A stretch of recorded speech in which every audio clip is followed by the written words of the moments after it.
Shalom Aleichem mga kapatid. Isang pinagpalang araw sa ating lahat. Isang pinagpalang araw ng Huwebes dito sa Pilipinas.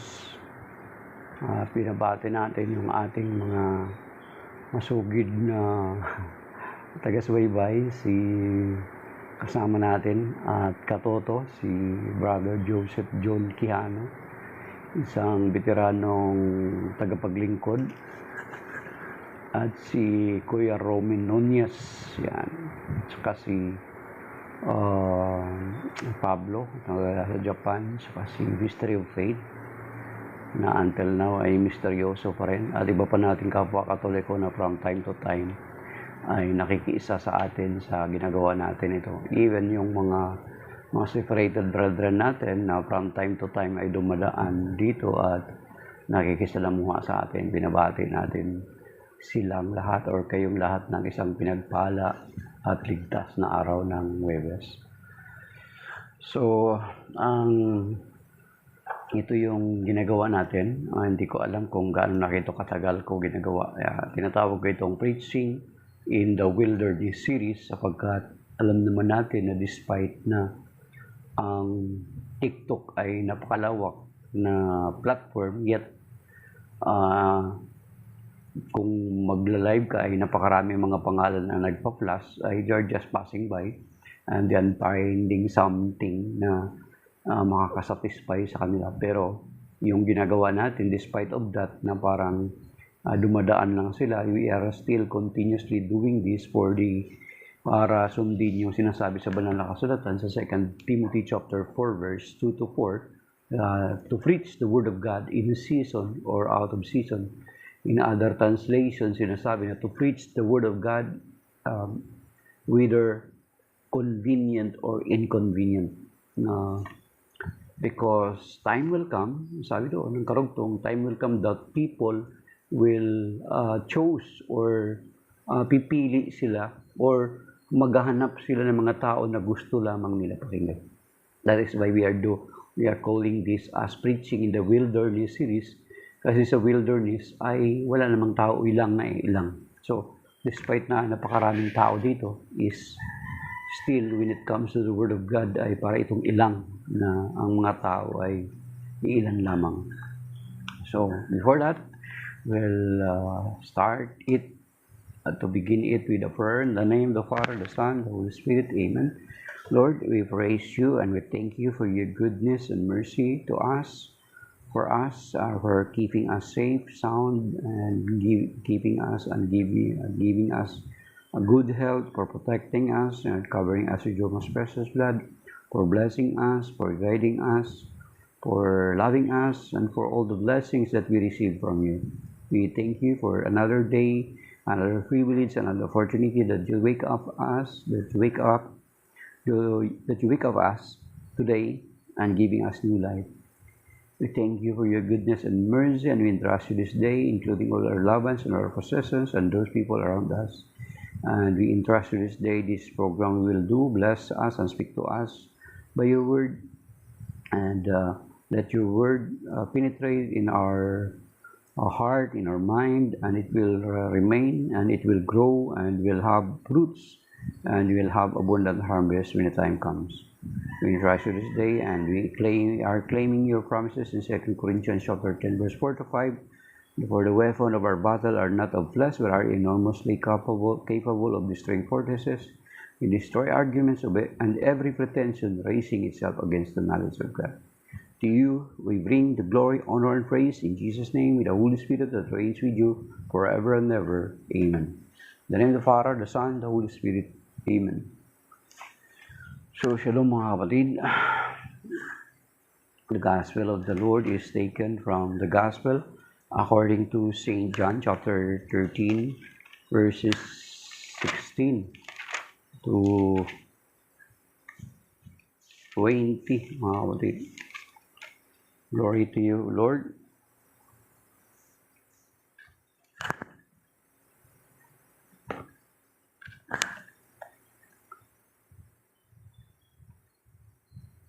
Amen, amen. I say to you, no slave is greater than his master, nor any messenger greater than the one who sent him.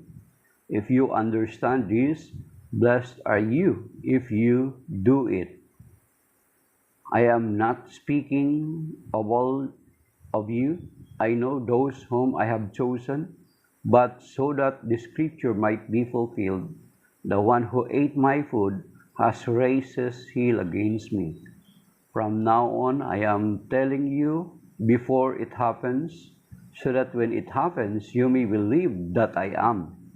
Amen, amen. I say to you, whoever receives the one I send receives me, and whoever receives me receives the one who sent me. The Gospel of the Lord. Praise to you, Lord Jesus Christ. Ayan, mga kapatid. So, ang Ebanghelyo, ang event nitong Ebanghelyo ay, yung tagpo ng Ebanghelyo is during the Last Supper, where our Lord Jesus Christ instituted the Holy Eucharist and instituted the priesthood, mga kapatid. At dito sinasabi niya na hinugasan niya ang paa ng kanyang mga lagad. At dito sa verse 16, pinapauna niya na sa kanyang mga lagad na sabi niya, no, amen, amen, I say to you, no slave is greater than his master, nor any messenger greater than the one who sent him. Sinasabi dito ng Panginoon na sa kanyang mga lagad na hindi nadakila ang kanyang mga lagad, sapagkat ang tinutukoy niya rito na kung paano siya ay magsasuffer din, ay ganun din yung kanyang mga alagad. Okay. So yan yung sinasabi ng Panginoon, yun yung context niya. He is speaking about his suffering na mangyayari after this nitong tagpo na ito. Kasi institution ito ng Holy Eucharist, and then sinasabi niya rin na ipagkakanulo ni Judas. Try to imagine, mga kapatid. Kaya nga, sabi niya, I am not speaking of all of you. I know those whom I have chosen, but so that the scripture might be fulfilled, the one who ate my food has raised his heel against me. So ito na yung tagpo na sinasabi niya na ipagkakanulo ni Judas, mga kapatid. At sa tagpo na ito na hindi pa nga natapos yung kanilang celebration ng Passover meal, or the new Passover meal instituted by the Lord Jesus Christ sa panahon na itinaon niya sa tagpo ng Passover celebration ng mga Hudyo. The Lord also instituted his Passover meal, the new Passover meal, during the feast of the Passover of the Jews. Kumbaga, so kung pinapalitan ng Panginoong Jesucristo yung Passover or Paskwa ng mga Hudyo. Ang Paskwa ng mga Hudyo, they were saved by the blood of the sheep na ipinahid sa hamba ng kanilang mga pinto. Pero tayo, ang Panginoon Jesucristo, nag-institute siya ng bagong Passover, the new Passover meal, at ang nagligtas sa atin ay hindi na dugo ng hayop, kundi dugo niya na mismo, mga kapatid. As He instituted the new Passover meal. At dito nga makikita natin na sa tagpo na ito, babasahin natin doon sa Matthew chapter 26, sa mga parallel gospel nitong John, Gospel of John, makikita natin doon na hindi pa tapos yung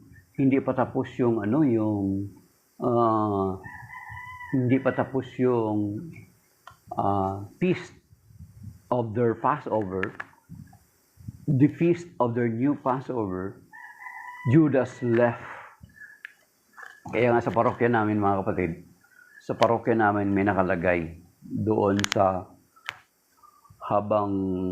bago mag-end ng misa, sabi doon, do not left the mass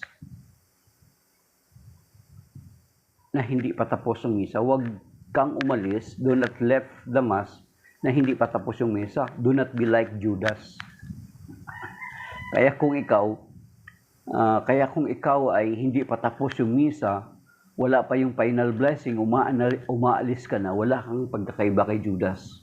Kasi ito yung tagpo na ito, mga kapatid, that the Lord instituted the Holy Eucharist, the priesthood kung saan ang mga apostol ay tinuruan niya o inutusan niya na maghugasan ng paa, ibig sabihin to serve one another, mga kapatid.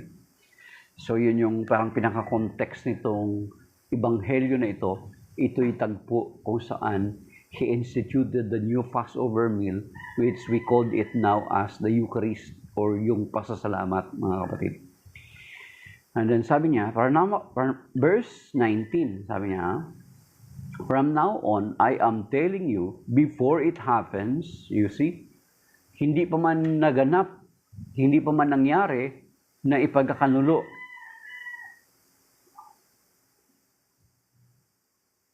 Okay. Hindi ako pare Sabi ni Father Lance, ang Iglesia ni Cristo, wala ba silang sariling sementeryo? Parang wala akong nakita. Parang wala.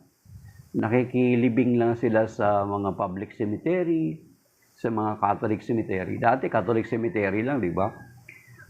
Ang Catholic cemetery lang meron. Then later on, nagkaroon ng public cemetery. Ang gobyerno, mga local government unit. Pero as far as I know, Lance, sa pag-ikot-ikot ko sa maraming lugar, parang wala ako nakita ng mga sementeryo ng INC ni Mang Felix. Wala ako nakita. Kasi sa kanila, pag namatay ka, hindi ka na makapasok sa kanilang simbahan. Hindi na rin nila pinagdadasal kasi yung kanilang mga patay. So, ano pa yung use nung sementeryo na magkakaroon pa sila ng sementeryo kasi hindi naman nila dinadalaw. Kasi kung may sementeryo sila, kung hindi naman nila dadalawin, kasi hindi naman nila pinapahalagan na Kasi patay na raw Unlike sa atin sa Catholic Church, na we remember and recalling yung ating mga ninuno na yumao. So, kaya tayo may mga sementeryo kasi mahalaga sa atin ang ating mga ninuno, yung mga mahal natin sa buhay. At makikita natin yan, maging sa Biblia, na kung maalaala mo yung sa Exodus, prior yung mga Hudyo mag-Exodus, prior mamatay si Jacob or si Israel, pinagbilinan niya yung kanyang mga anak na sabi niya, kapag tuparin na ng Panginoon ang kanyang pangako na ililigtas niya kayo at ibabalik kayo sa lupain natin, sabi niya, dalhin niyo ang aking buto. Diba? Actually, si Joseph yun. Si Joseph, ang bangkay ni Jacob, dinala pala ni Joseph doon sa pinaglibingan ng kanyang mga ancestors. Pero kay Joseph na buto ay binitbit ng mga Hudyo, dinala doon sa libingan, dinala nila as they traveled for 40 years in the wilderness, pabalik doon sa Kanaan, sa lupang pangako. So ganun, sa kanila, pinapahalaga nila yun. So that is why we also call Catholic, ay pinapahalagahan natin yung mga ating yumao because we believe in the resurrection. And as we continue to remember our parents or our loved ones na yumao na, yan ay pagkilala ng ating origin, kung saan tayo nagmula. Hindi tayo putok sa buho, hindi tayo galing sa unggoy. And then as we remember them, ma-recall natin yung past.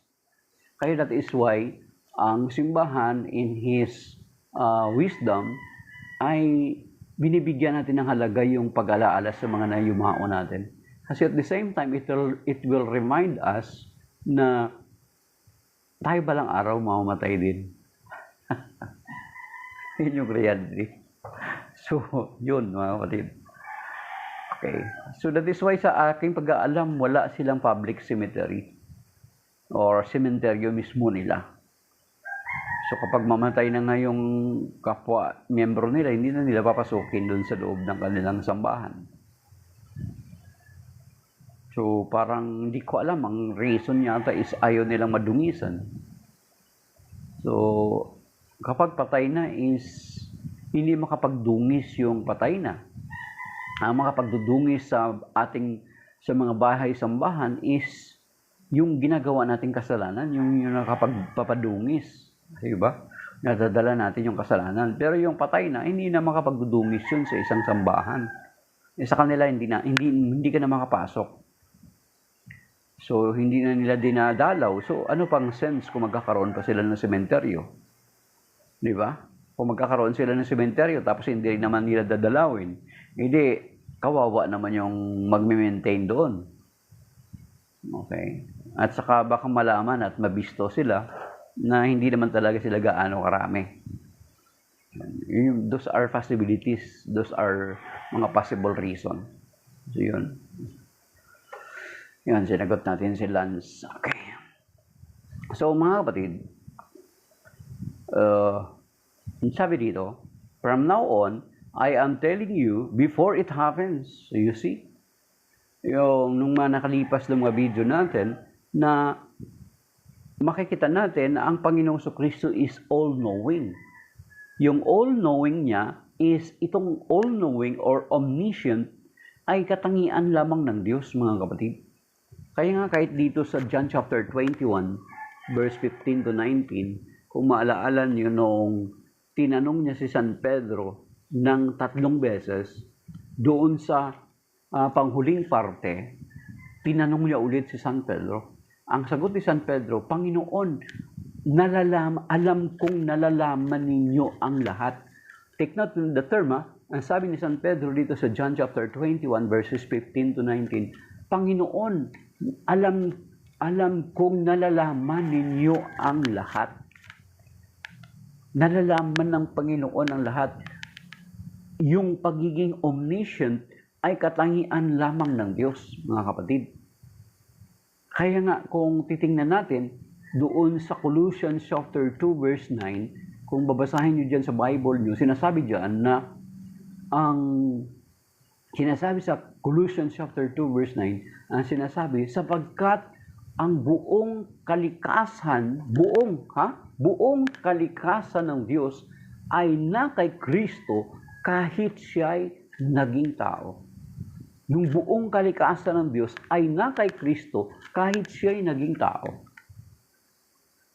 So dito, sabi ng Panginoon sa verse 19, John chapter 13, verse 19, from now on, I am telling you before it happens, so that when it happens, you may believe that I am. So prior pa man siya ipagkanunin ni Judas, nalaman niya na.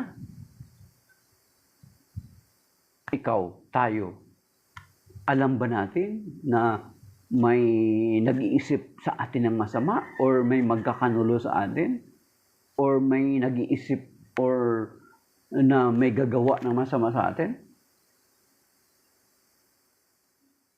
Ang Panginoong Kristo alam niya, kaya sinabi niya, from now on, I am telling you before it happens so that when it happens, you may believe that I am. You may believe that I am. Na ako nga. Take note, mga kapatid, na kapag ang mga Hudyo ang nakikinig dito, alam nila kung ano ang ibig sabihin nito. Pag sinabi ng Panginoon na I am, di ba? Makikita din natin yan doon sa John chapter 8, verse 58. Before Abraham was, I am. Bago pa ipanganak si Abraham, si ako na. At alam natin, mga kapatid, na kung tayo ay nagbabasa ng Biblia, ay maalaala natin na itong I am na ito, na pagpapakilala ng Panginoong Kristo, ay siya yung titulo at pangalan na ipinakilala ng Diyos kay Moses noong tinawag niya si Moses doon sa bundok ng Sinai, sa burning bush, nung binigyan niya ng mission si Moses to go back to Egypt to liberate the people of Israel going back to the promised land.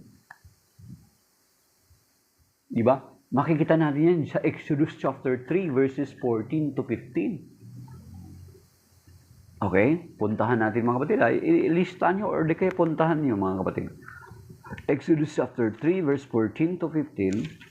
Yung tagpo nito, ito yung pagpapakita ng Diyos kay Moses through a burning bush, yung punong kahoy na hindi nasusunog.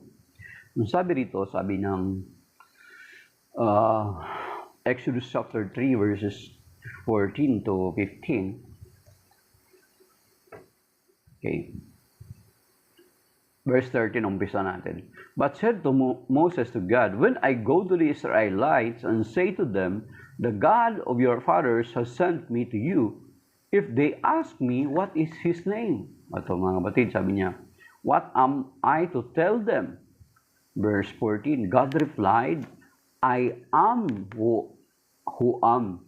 Then he added, this is what you shall tell the Israelites, I am sent to you. Do you see? Mga kapatid. Kaya nga, ito karugtong verse 15, God spoke further to Moses, thus shall you say to the Israelites, the Lord, the God of your fathers, the God of Abraham, the God of Isaac, the God of Jacob, has sent me to you. This is my name forever. This is my title for all generations. You see? Okay? So, nung binanggit ng Panginoon yun, naintindihan ng mga Hudyo, naintindihan ng mga lagad what the Lord is referring. He is claiming to be God. He is claiming the revelation doon kay Moses. Kiniklaim niya yung title na yun, yung pangalan na yun. Basahin niyo ulit yung Exodus 3:13 to 15. So, sabi niya, prior pa man mangyari na ipagkakanulusan ni Judas, alam niya na. Sabi niya, I am saying this to you so that if it will happen, maniniwala kayo na ako si I am, that I am. Hindi lang yun na ako. Kasi di ba ginagamit natin? Ginagamit natin yan. Nung elementary pa lang tayo, tinuturuan tayo ng mga teacher. I am. Yan, di ba? Ina-apex na yun sa pagpapakilala. Di ba? Mga bata pa lang tayo, tinuturuan tayo I am. Pero this word I am is different. Itong I am dito is pangalan ng Diyos, titulo ng Diyos. Dito nagmula yung tetragrammaton na YHWH. Di ba? I am who am. Then, ang sabi ng Panginoon doon sa John chapter 13 verse 19, I am saying this to you so that when it will happen, you will believe that I am. Na sinasabi niya, bago pa man na siya ipagkanulo ni Judas, alam niya na ipagkakanulo siya ni Judas at alam niya kung sino yung magkakanulo sa kanya. Okay? So, yung katangian ng pagiging omniscient ay taglay-taglay ng Panginoong Hesukristo, mga kapatid. At sinasabi ko nga sa inyo, balikan natin, hanapin ko yung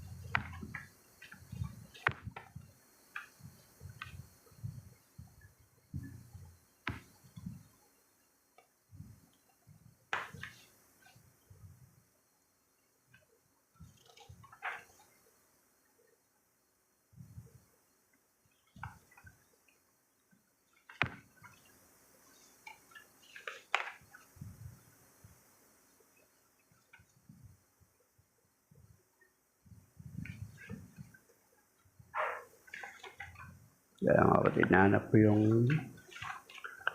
note ko na yan. Yung previous notes ko, hinahanap ko yung previous notes. Okay. Okay, ito. Yung previous notes ko, mga kapatid, hinahanap ko. Kasi di ba, yung sinasabi ko, sabi ng Panginoon dito sa John chapter 13, okay, na bago pa man siya ipagkanulo ni Judas, alam niya na. Then sinabi niya sa mga alagad na, I am saying this to you so that when it will happen, you will know that I am. So you see, yung katangian ng alam ng Panginoon yung mangyayari. At hindi lamang yun mga kapatid, may other reference pa na very detailed alam ng Panginoon. Ito yung sasabihin ko sa inyo. Yung una, yung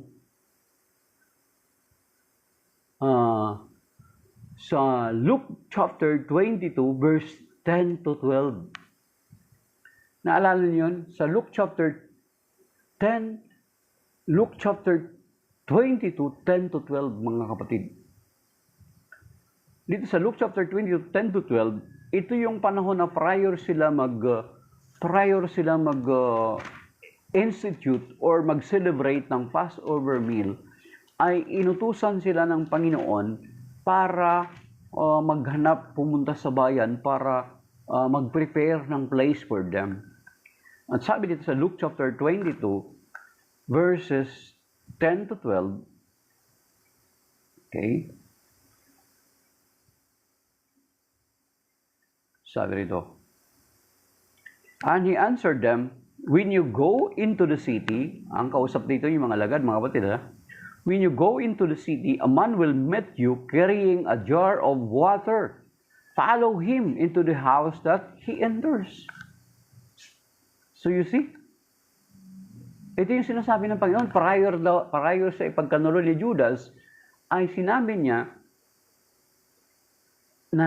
ito upang kapag mangyari ito, ay maniniwala kayo na ako nga I am. At yung I am na ito, hindi lang yung I am na katulad ng pagkaalam natin, pero ito yung titulo na ipinakilala ng Diyos kay Moses doon sa Exodus chapter 3 verses 13 to 15.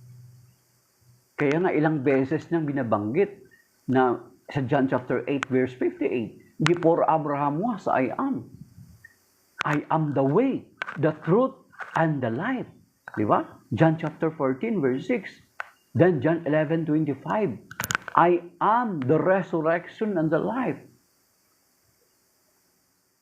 Then, pagdating sa John chapter 8 verse 12, I am the light of the world. And then, pagdating sa John chapter 6, I am the bread of life.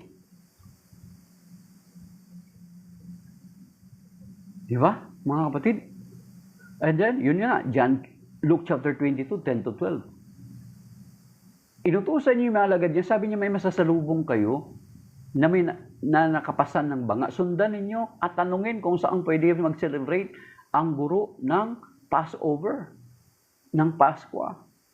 Pagdating nila doon, nakita nila kung ano yung sinabi ng Panginoon. So you see? Okay? Another, Matthew chapter 17, verse 27, mga kapatid. Di ba ito yung panahon na kung saan sinisingil ang Panginoong Kristo at si Pedro ng buwis? Di ba tinanong niya si San Pedro, marapat ba na singilin ang mamayan ng buwis? Pero para wala sila masabi, sabi niya, pumunta ka sa dagat.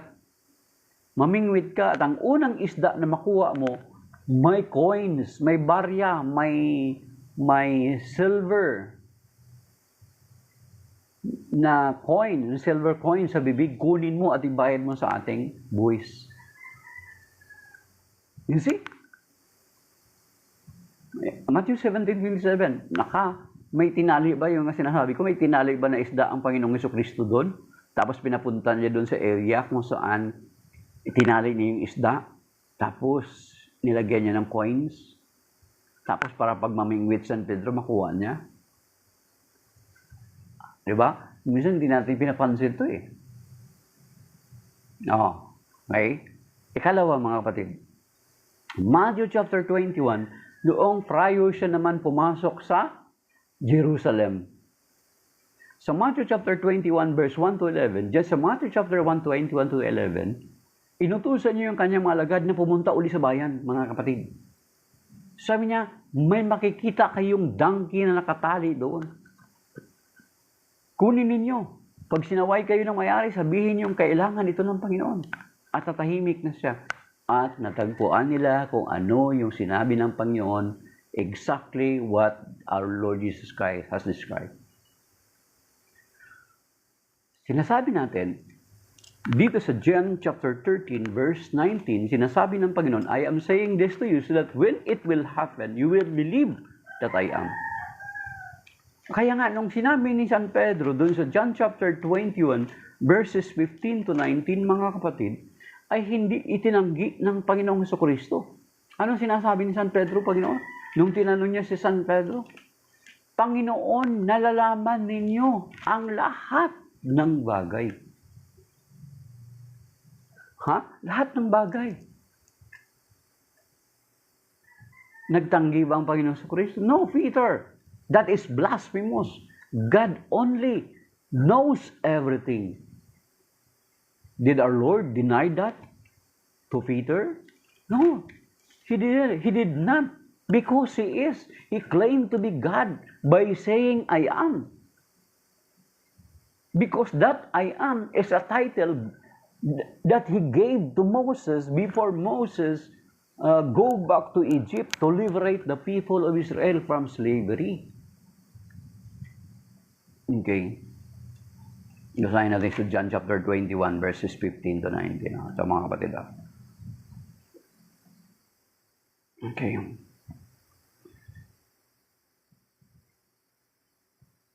Okay. So John chapter 21 verses 17. He said to him the third time, yung the third time na sinabi ng Panginoon, yung pagtatanong niya kay Moses, sabi niya,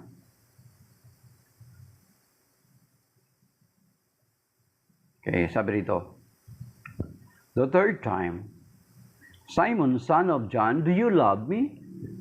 Peter was distressed that he had said so to him a third time, do you love me? And he said to him, Lord, you know everything. You know everything. Alam mo ang lahat ng bagay. You know everything. Hindi sinabi ni Pedro na, you know that you love me. Kasi nasisense ng Panginoon or nakikita ng Panginoon. Yun yung dapat sasabihin ni San Pedro. Lord, you know that I love you. Pero ang sinabi ni San Pedro, Lord, you know everything. Alam mo ang lahat ng bagay. Di ba? Alam mo ang lahat ng bagay. You know everything. Hindi sinabi ni San Pedro na, Lord, you know that I love you. You know it. Because I have showed it to you. You know it. Pero ang sinabi ni San Pedro, Lord, you know everything. And then, nag-quote tayo ng mga circumstances na kung saan ipinapakita ng Panginoon Jesucristo na alam niya na merong ganon. Kaya ang sinabi ni San Pedro dito, Lord, you know everything. You know that I love you. You know everything. Di ba? Nag-deny ba ang Panginoon Jesucristo? No. I do not know everything. Bakit? Kasi yun nga sinasabi natin kanina, doon sa Colossians chapter 2 verse 9, sinasabi doon na sapagkat ang buong kalikasan ng Diyos ay na kay Kristo kahit siya ay naging tao, mga kapatid. Yan yung mga kapatid. Then, balikan natin dito sa John chapter 13 verse 19. Amen, amen. I say to whoever receives the one I send receives me, and whoever receives me receives the one who sent me. Okay.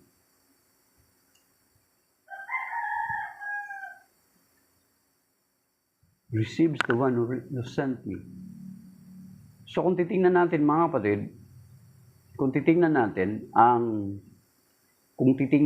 ang itong sinasabi dito sa verse 20, may parallel ito na verse doon sa sa Luke chapter 10 verse 16. And he is referring na kung sino mang tumanggap sa kanyang mga alagad ay siya tinatanggap. At kung sino mang tumatanggi sa kanyang mga alagad ay hindi lamang ang mga alagad ng kanyang tinatanggihan, kundi pati yaong nagsugo sa Panginoong Kristo ang Ama. Yung sinasabi sa Luke chapter 10 verse 16, mga kapatid. Ngayon kung titingnan natin yan, mga kapatid, sa kasalukuyan, that verse applies to the church, to the Catholic Church. Yung verse na yan, ang maka-outrightly can claim that verse is the Catholic Church. Bakit? Kasi kung titingnan natin, ang Catholic Church lang is mayroong tinatawag na unbroken connection sa current leaders natin ngayon, sa Pope Leo XIV, down to St. Peter and the apostles.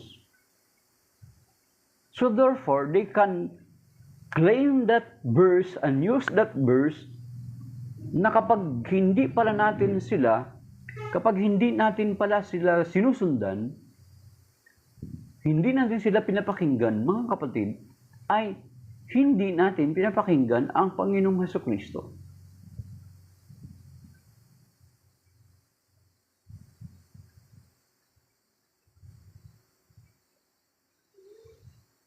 Mga kapatid, so you see?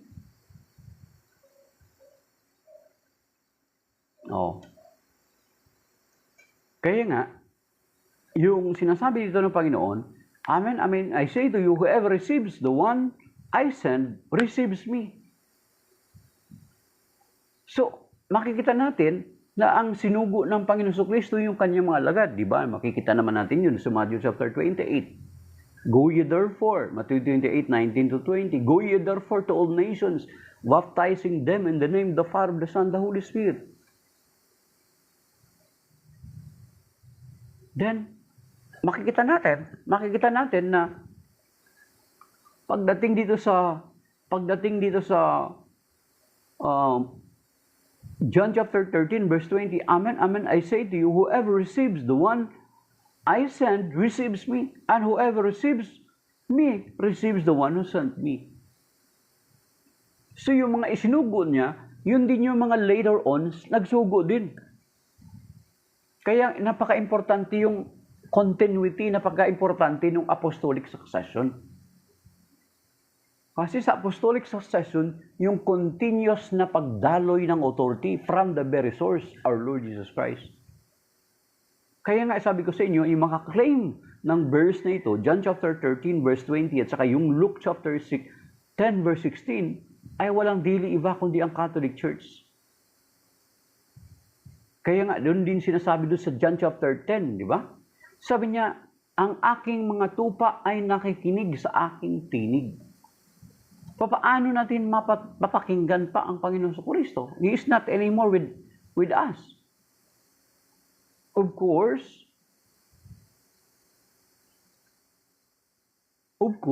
is yung through the Word of God, through the Scripture, through the Bible, mapapakinggan natin siya.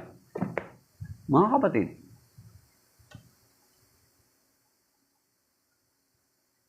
napapakinggan natin siya.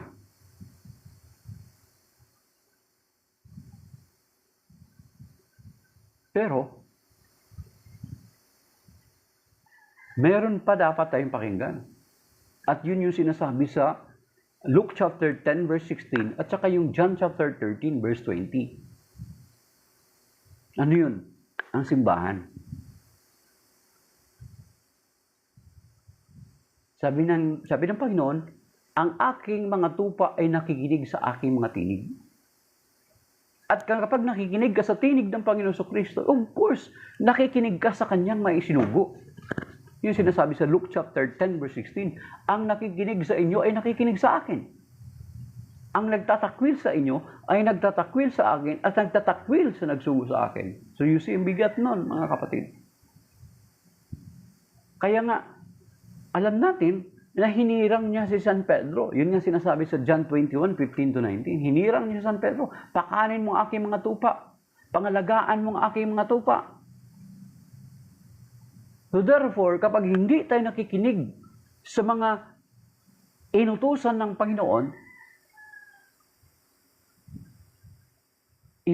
Panginoon is we are not listening to the Lord Jesus Christ. Kaya kuminsan yung sinasabi ng hindi, Biblia lang, hindi na yung mga pare, yung mga obispo na yan. Wrong. Kasi yung sinasabi, kung sabi ng Panginoon, Luke chapter 10 verse 16, ang linaw, di ba? At saka yung John 13:20 ngayon. Yes, correct, sabi ni Mr. Faith. Ang linaw niyan, mga kapatid. We cannot anymore listen to the voice of the Lord Jesus Christ. But, dito, mapapakinggan natin siya through His Word. At the same time, through the church. Yun yung sinasabi sa Luke chapter 10 verse 16. At saka yung John chapter 13 verse 20. At saka yung sa John chapter 10, nakikinig sa aking tinig ang aking mga tupa. So kung nakikinig tayo sa ating mga tupa, sa kanya bilang pastol, dapat sinusunod natin yung sinasabi sa Luke chapter 10 verse 16, ang nakikinig sa inyo. Sabi niya sa mga lagad. At ang successor sa mga alagad, walang dili iba, walang hindi undeniable, it cannot be denied, hindi ito matatanggihan. Ang outright na mga claim ng verse na yun, John chapter 13 verse 20, Exodus, John chapter 13 verse 20, at saka yung Luke chapter 10 verse 16, at saka yung Matthew chapter 28. Then, ang authority ito, ang mga tupa na ito, itong mga tupa na supposed to be makikinig sa Panginoon, ay ipinagkatiwala niya ang pangangalaga kay San Pedro. Yun sinasabi sa John 21:15-19. That is why we in the Catholic Church from St. Peter until now, meron tayong 267 popes.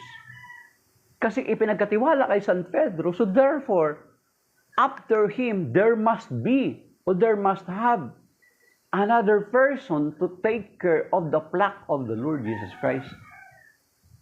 Kaya nga, pagdating doon sa 1 Peter chapter 5, verse 4, mga kapatid, sabi niya, when the chief shepherd, yan, when the chief shepherd,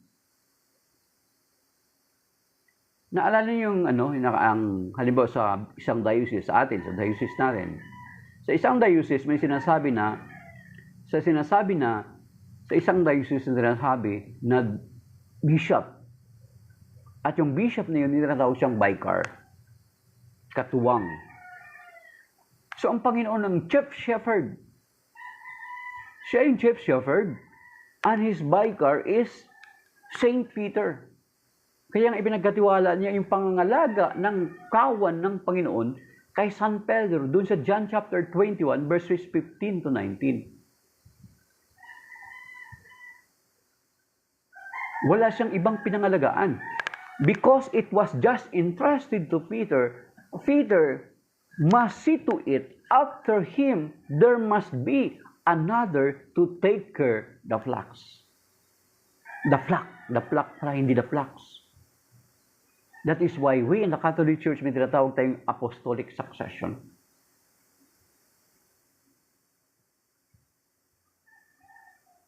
Mga kapatid, apostolic succession. That is why from St. Peter up to our time, meron tayong 267 popes. The rest of our separated brethren, wala. Di ba? So, yung sinasabi nila na, hindi, Biblia lang. Wala silang authority na pinapakinggan, then they are wrong. Because merong establish ang Panginoon ng authority. Luke chapter 10, verse 16, John 13:20, Pope Leo XIV, Matthew 28:20. You see? Meron. Kaya nga, di ba? Pinangagkatiwala ng Panginoon yung kanyang kawan kay San Pedro. Kaya nga siya yung chief shepherd, sabi dito sa 1 Peter chapter 5 verse 4, when the chief shepherd appeared. So pag sinasabi ng Panginoon, chief shepherd appear, ibig sabihin, he is the chief shepherd. And his disciples, his apostles are shepherds. At sino yung pinaka-una sa mga shepherds niya na pinagkatiwalaan? Si San Pedro. Yung sinasabi sa John 21, 15 to 19, Matthew chapter 16, verses 18 to 19, mga kapatid. At ang kawan na ito ay hindi marami. Ang kawan na ito ay isa. From the first century until now, isa lang yon. Hindi marami. Kasi doon pa lang sa start, sabi sa Matthew 16, verse 18 to 19, upon this rock I will build my church. He is not approved. Itong sekta denominasyon sa kasalukuyan, mga kapatid. Paano natin malaman na hindi approve ang Panginoon? John chapter 10 verse 16. Ano sinasabi doon? I have other sheep that is not yet in this fold that I need to take care of for them also, so that there will be one flock and one shepherd.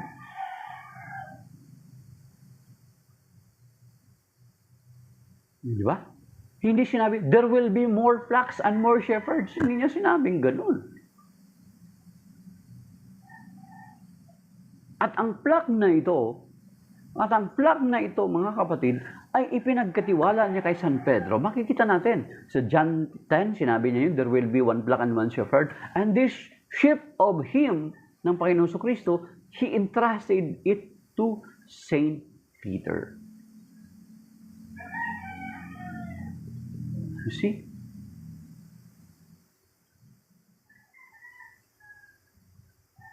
Yung consistency ng isa, mga kapatid. Consistency ng isa. Pagdating dun sa John 17, he prayed that they may be one.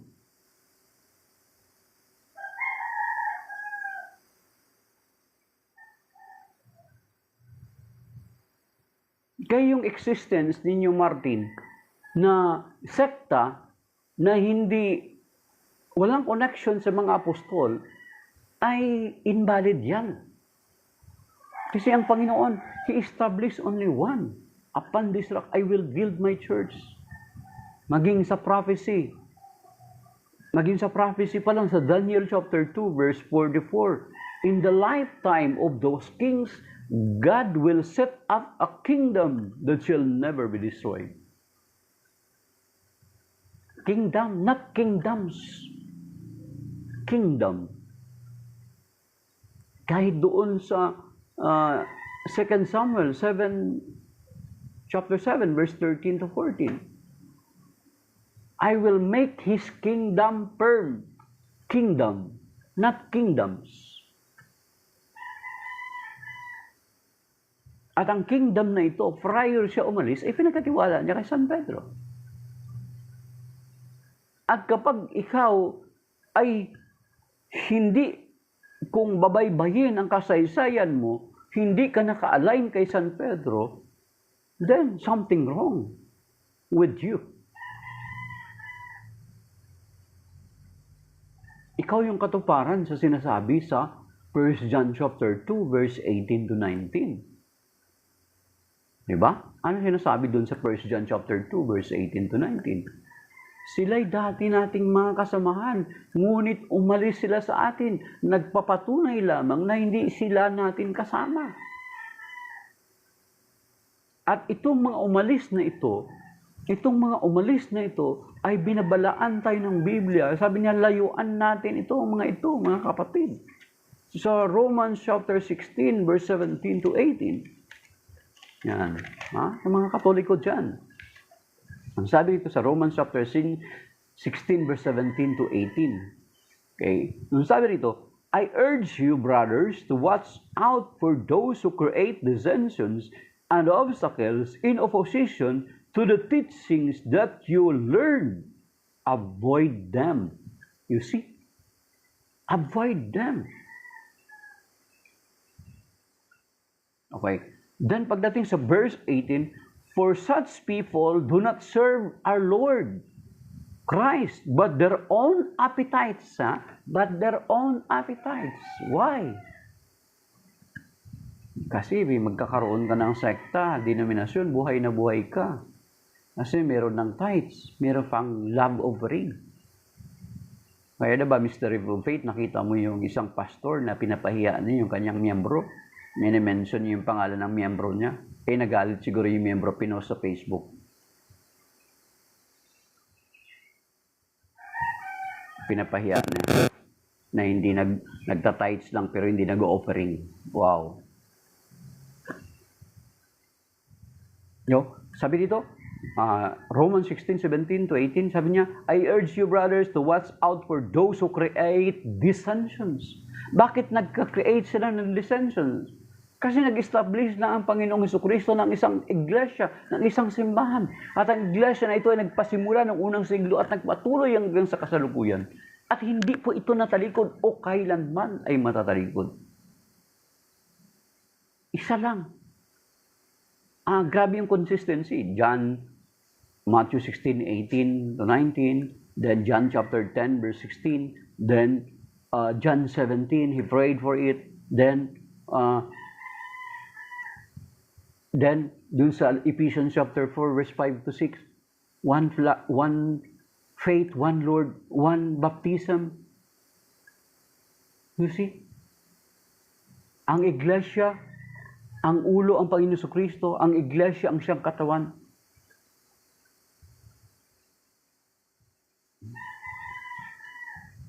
God bless Fernando, pero like ko lang po ako.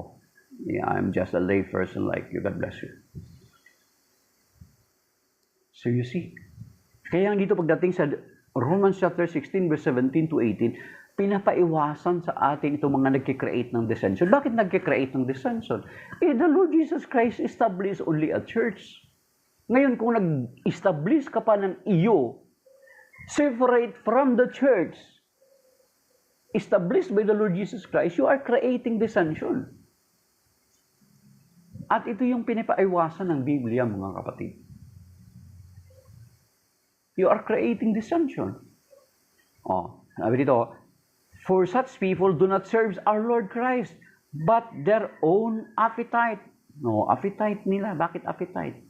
Andun yung pakinabang.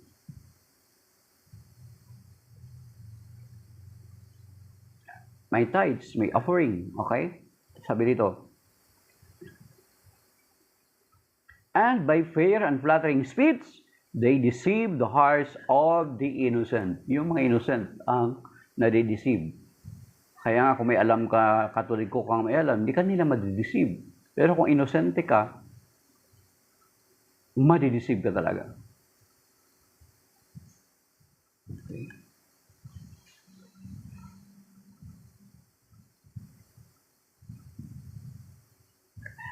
Kaya nga alam nyo mga kapatid, sa mga separated brethren natin, or lalo na yung mga naakay na mga separated brethren natin, ang isa sa mga babala ng Panginoon, isa sa mga babala ng Biblia, na hindi ka makakapasok sa kaharian ng langit, ay mababasa doon sa Galatians chapter 5, verse 19-20.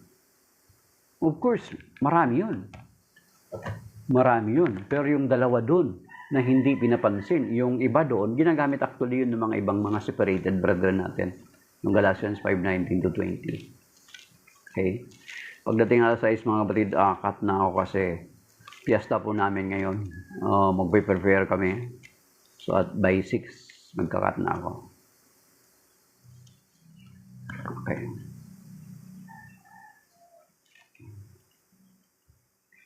Ako naman, I am supporting Israel to protect their homeland. They are using their weapon to protect their people, while Hamas using their people to protect their weapon. Magkaiba yun. Okay? Alam natin ang history ng Israel, takot na sila mangyari sa kanila yung ginawa ni Hitler na nagkaroon ng Holocaust na patay ng mga Hudyo ay about mga 6 million Jews. Kaya nga dito sa atin, nakarating yung ibang mga Hudyo, kinater sila ng bansa natin sa panahon ni Manuel O.S. Quezon. That is why kapag ang Pilipino pumunta ng Israel ay hindi mahigpit. Sapagkat in return, gumagawa sila ng makakapasok mga kababayan natin doon na hindi mahirapan. Hindi pa ko pare Salazar. Kung alam mo yung strategy kasi ng Hamas, ang ginagawa nila or even their people ay must they seek martyrdom. At kung makikita mo, ang ginagawa kasi ng Hamas, magpa-fire sila ng rocket sa mga ospital. Actually, yung hospital doon sa Gaza, ginagamit nila as, may tunnel doon sa ilalim ng hospital, ginagamit nila. Nataguan, nilagyan. Nagpa-fire sila ng rocket sa mga simbahan, kahit yung mga Catholic churches or even mosque. Kasi kapag binumba ng Israel ang mosque, ano magiging consequence? Iiyak na yun sila sa social media. Actually, yung ginagawa ng Hamas, strategy nila yun, na ipa-fire nila, actually, yung mga Gazan or mga Palestinian na yan, ay they seek martyrdom. Kailangan alamin mo muna yung history nila. They are seeking martyrdom. May isang nanay nga nagkwento na naibigay niya na yung kanyang mga anak sa magiging martir. At nalulungkot siya sapagkat wala na siyang anak na naiwan na gawing martir. Ang style ng Hamas is gaslighting. So, kailangan alamin mo muna yung story na yun. Okay. Kung alam mo na from ever since, noong 1967, di ba, after na maibalik sila doon sa Israel, after na nagkaroon ng butuhan sa UN, nagkaroon ng Thai, at ang nakabreak ng Thai is si Carlos Romulo, ang lolo ni Roman Romulo, ng congressman ng Pasig. Naibalik sila, na-create sila as a state again. At nagkaroon ng 7-day war noong 1967. Di ba? Newly established pa lang sila, kababalik pa lang nila. Di ba? Pinagtulungan sila ng lahat ng Arab countries. Natupad yung sinasabi doon sa Psalm 83.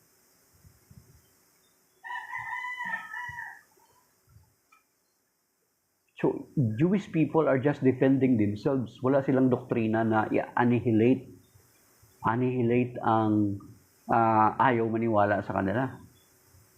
Pero ang Islam, sorry to say, it is in their hadith, including us, tayong people of the book, at yung mga Hudyo, ay tinatawag na mga aso, pig, na sa hadith nga, nakalagay doon, na sabi niya, time will come na kapag magtago ang mga Hudyo sa puno, ay sasabihin ng puno, "Come, O Abdullah, there is a Jew hiding behind me. Come and behead him." Kasi pati yung puno magsasalita para isumbong na may mga Hudyo na nagtatago sa kanyang likod.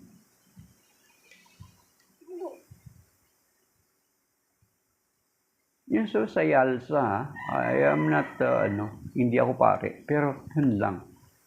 Siguro may mga ginagawa din mga Jewish people na nagkaroon ng collateral damage, pero hindi sila tahasan na para pumatay lang. It is because kagustuhan nila. Pero yung totoo niyan is strategy ng Hamas yun. Kasi alam nila, yung martyrdom na yun, ay magka-create ng pansin sa media. Kaya nga, actually, nagwawagi sila sa media eh. Yung titingnan mo yung strategy na yun, nagbenta yung strategy nila sa media. Kaya nga, kahit may maraming mga hindi nag-iisip ng Westerners, sumasali sila sa rally ng mga support sa Hamas. Kasi nanalo sila. Effective yung strategy nila. Hindi naman sila alam naman, expected naman nila yun. Nung inumpisahan nila yung pinatay nila, ilang libo yun, yung isang more than thousands yung pinatay nila noong October 7, 2023 or 24. Di ba? Alam naman nila hindi sila mananalo sa digmaan sa Israel. May Iron Dome ang Israel to protect their people. Although, kaya marami tayong kababayan doon nagkukwento eh. Kahit hanggang ngayon, andun. Kasi protected sila ng Iron Dome. Kababayan ako doon, kabarangay ko mismo. Parang wala lang hira doon kasi kapag may mag-rocket na lumipad sa kanila, sasalubungin ng Iron Dome. Israel uses their weapon to protect their people. Hamas uses their people to protect their weapons. Baka hindi natin alam yan. Walang doktrina ng Israel to annihilate us. May coexistence sa kanila. Maraming mga Palestinian na sinasabi na Arabo sila pero nakapagtatrabaho sila na malaya sa Israel. Pero ang Israel, mga Israel, hindi ka makaka-exist ng matagal sa kanilang lugar kung malalaman ka na Hudyo. Kahit i-search mo pa. Okay, yan. So yun mga kapatid, actually, napunta tayo doon. Makikita natin sa Ebanghelyo na sinasabi ng Panginoon na ang nakikinig sa inyo ay nakikinig sa akin. Okay, John chapter 13, nasabi ngayon mga kapatid, at yun nga nirelate natin na itong verse na ito, ang makaklaim ng verse na ito ay ang ating simbahan lamang. John chapter 13 verse 20.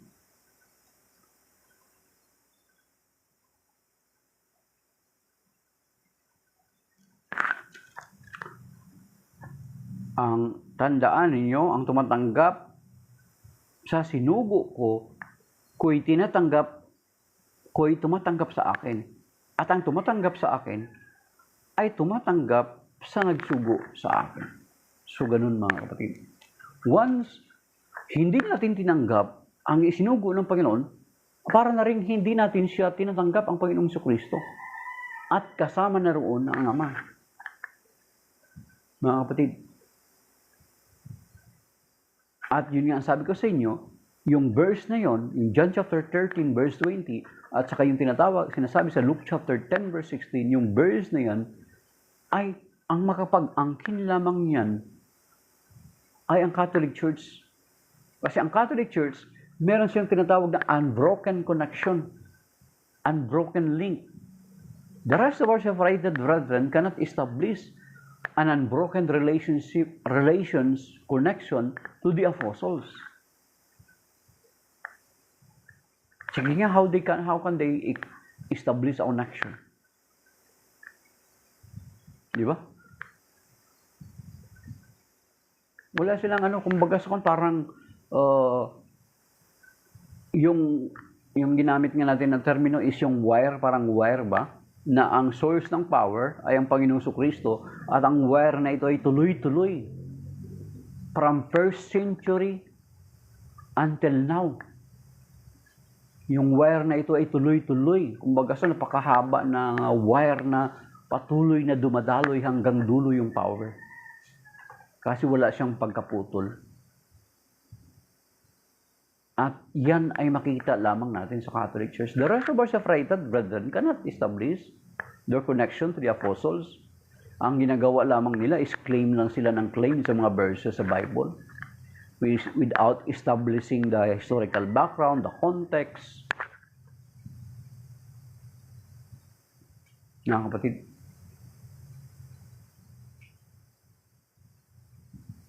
yun. So yun yung sinasabi natin mga kapatid. Hi, Kuya Romy. Good morning. So, yan. Okay.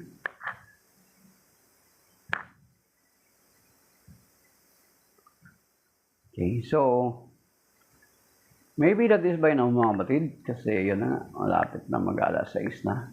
Okay.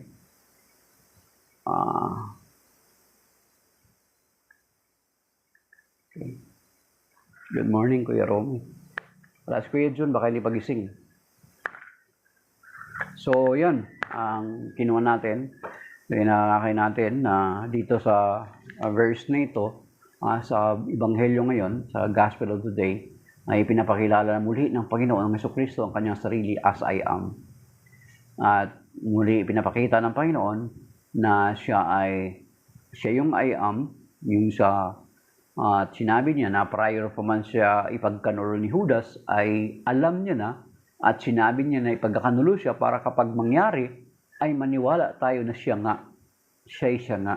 At yung siya nga na ngayon ay yan yung pangalan na ipinakilala ng Diyos kay Moses doon sa Exodus chapter 3 verses 13 to 15. At inaangkin ng Panginoon na siya nga yung siya'y Diyos. He is claiming to be God. Inaangkin niya yung titulo na yon, mga kapatid. So, that is by now, mga kapatid. Pagpalain naman tayo ng Panginoon. Iligtas na tayo sa lahat ng mga sakuna, sa mga bigat, mga pagsubok at mga karamdaman. At iligtas niya tayo sa mga bagay beyond our control. Iligtas sa stroke, sa kidney failure, sa cancer, sa hypertension, at iba pa mga lubang sakit at karamdaman. At ganoon din ang pagalingin na patuloy ni Lord, ang asawa ni Brother Alex, yung 37 years pastor dati, na kapatid natin nag-convert sa Catholic Church, at maging si Brother Dominic Navarro na Catholic lay preacher. Bless nyo na sa pinabigyan sa ng himala at kalusugan, kalakasan sa kanyang buhay. Meron din po ang iba pang mga nangailangan ng tuntubihan ng Panginoon. Happy Fiesta, Kuya Romy. Fiesta natin yun, sabay yung fiesta natin. Okay, so fiesta dyan sa chapel ninyo, sa Black Nazarene Chapel, pero ang patron nyo pala San Isidro din. So pariyo pala tayo ng patron. So happy fiesta po. So that is by now, mga kapatid. Shalom, and may God bless us and keep us safe and sound. Amen.